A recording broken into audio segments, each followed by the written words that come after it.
Alrighty guys, it's the Celtic game near enough finished, 89th minute. Don't expect that to be a late goal. I'll let you know if there is. Overall, comfortable win for Celtic. Falkirk were not looking anything. They weren't looking good at all, to be honest with you. Compared to last season when they went to Celtic and they looked attacking, dangerous on the ball, took the lead. And yeah, this is just a completely different Falkirk. I don't know why it is. Maybe it's because they lost a couple of their players and a couple of them were injured. That could be down to the reason why. But yeah, they just looked very slow on the ball, kind of just defensive. They kind of just looked like, I don't really know, a Livingston at Celtic try to just hold on. But they should have really been attacking more because it's a cup game. But anyway, into the actual game itself. The best players on the park, in my personal opinion, in the first half were Tierney, McGregor, and Maeda for Celtic. But the 9th minute, Kenny had a shot that was wide. Maybe he should have done better. McGregor had a shot on target. Falkirk on the 11th minute had a pass back. It nearly ended up being an own goal. Yeah, that was quite wild. Pass back to Scott Bain, who ended up nearly passing his own net, not Scott Bain, the Falkirk defender. 13th minute, Falkirk have a shot that's wide, and then going up the pitch, Tierney had a shot that was saved by Scott Bain. Yeah, Falkirk's keeper, Scott Bain, is Celtic goalkeeper. I didn't think he was any good for Celtic when he was there. I actually thought he was terrible. I was happy, because I'm a Rangers fan, I was happy any time he was playing for Celtic, because I thought he was that bad. But I thought he actually had a decent game, considering they conceded 4 goals. I thought he had a not bad game.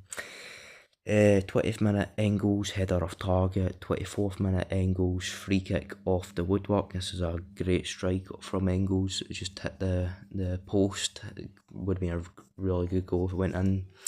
25th minute, Maeda got the first goal and it was a header. I think it was Tierney who got the assist. 27th minute, Falkirk hit a shot saved by Celtic keeper out for a corner. And Falkirk were not impressive up to this point. Well, the whole game they weren't really impressive at all, but I just put it capital letters, they just weren't impressive. I just thought they were just shockingly bad. 35th minute, terrible shot.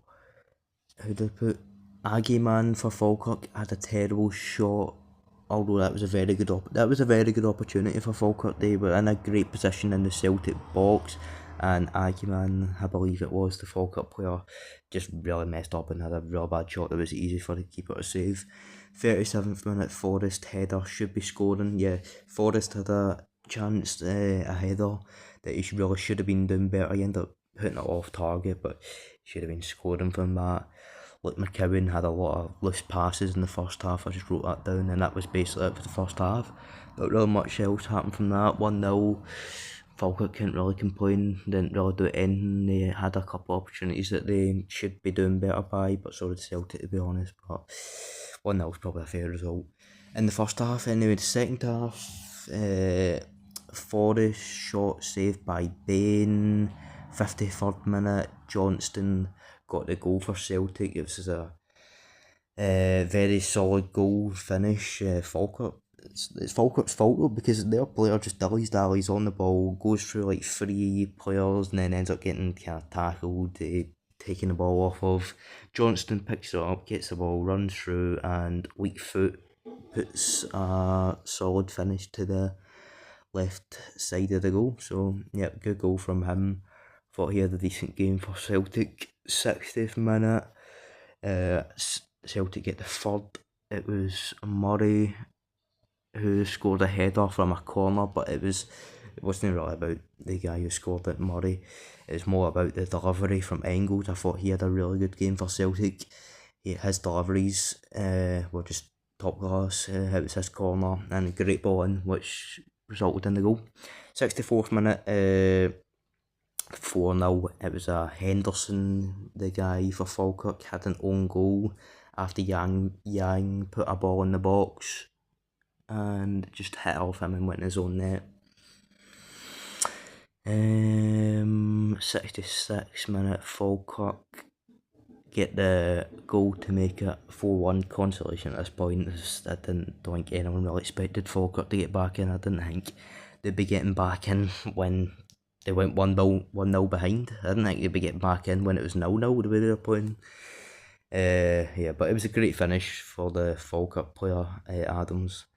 74th minute, McKibben loose ball out the park, and I just wrote I thought Yang looked pretty decent when he was on, and then from the 82nd minute onward, I just really thought the game just kind of died out because Celtic were through. A lot of the fans were leaving at that point, and nobody really thought there would be Falkirk would even score again. So yeah, Brian Graham came on for Falkirk. Him at Partick Thistle was, I know he always got a good goal. He had a good goal contribution for Partick Thistle when he was there. He always got a goal when he needed them, but I thought that I didn't think he got a touch of the ball apart from a yellow card he got. So he was missing when he came on, but I don't know why he didn't start, to be honest. For Scott Arfield, he didn't do much when he was on, but neither did any of the Falkirk players. I thought he should have started as well, so if I was the Falkirk manager, I would have started both of the players. And although Celtic scored 4 goals, I still think they're missing a clinical striker. I don't think Kenny's the player either. It just doesn't do it for me either. So I really think they're still missing a clinical striker. But yeah, that's my thoughts on that game.